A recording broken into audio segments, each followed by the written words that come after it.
I'm Allie Hamilton from yogisanonymous.com, and I wanted to talk about non-attachment. I think there's some confusion in the spiritual community sometimes about what that means, and I think that people sometimes feel that means they're going to care less.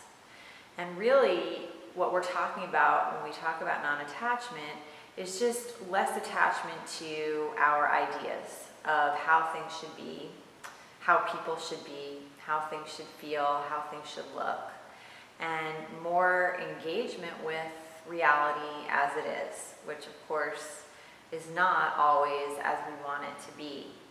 And I think that it's compounded, this confusion, by all the emphasis on how our thoughts create our reality. People get really attached to their thoughts. Well, I'm going to think this outcome into being.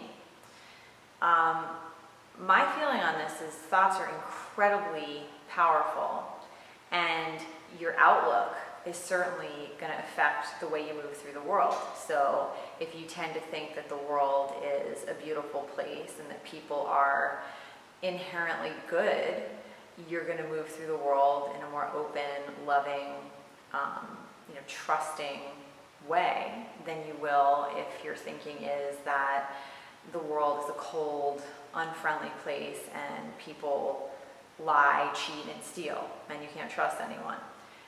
That's going to affect the way that you move through the world as well. So your thoughts are incredibly powerful as far as the energy you're putting out and the energy that's going to come back at you.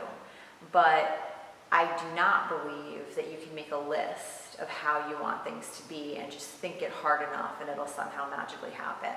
I think that it's great to live intentionally, to have a sense of what you're trying to contribute, and to put your action behind that and to be willing to work your butt off. But I also think it's really important to save some space for something different to unfold and to keep just staying awake and receiving reality as it is. And so when we talk about non-attachment, it's a little less attachment to our vision. Sometimes we have this vision that we're so attached to it. We just want to kind of jam it onto the current circumstances, even if it's not meant to fit.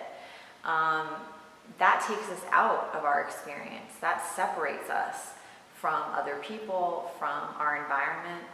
And non-attachment really means more engagement, more presence from moment to moment, more ability to receive things in life that are beautiful and things in life that are painful, just to be awake for that stuff. And that is a huge part of what we're practicing on the mat, is just facing reality as it is and breathing in and breathing out. And I wish that for you. There's a lot of strength in that and a lot of power and a lot of peace. Namaste.